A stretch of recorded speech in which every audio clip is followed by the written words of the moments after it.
Are you learning or are you studying English? Hey, Carvin, I have one more question. I keep telling you, Rio, no questions, but you can make an inquiry. The question is, what's the difference between study and learn? This is actually really interesting. Yeah. I think a lot of people study, but they don't learn anything. How can that be? They're very similar, right? You have many words in Japanese as well, such as 習う, 学ぶ, 勉強する, 身につける.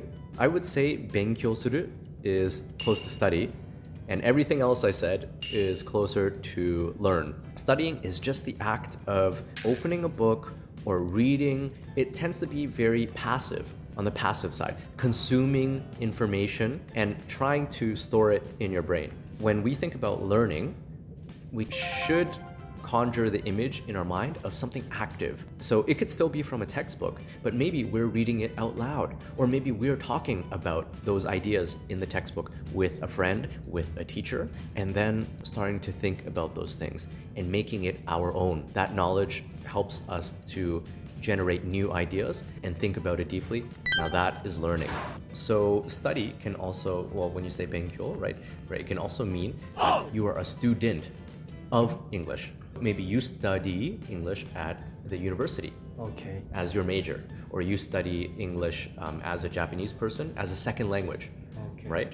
But learning definitely has a deeper meaning. Learning probably gives the feeling of you're very interested in the subject, you're invested in the subject, and it has greater importance to you and in your life. In your English journey, are you learning or are you studying English? That's a great question. Of course, I'm learning English. Definitely learning English. Very good. So if I ask a person like you, why are you blank English? Which word would you use? Study or learn? Learning. Learning. Why are you learning English? Because you really want to ask them something active, something personal, something that's meaningful, right? If you say, why are you studying English? Maybe it's my university. Yeah. Because it's my, my program. But why are you learning English? Ask someone about their deeper reasons, right? It's a very personal question. I would suggest to everyone to learn English and find a reason to learn English. Don't just study English. Oh, nice.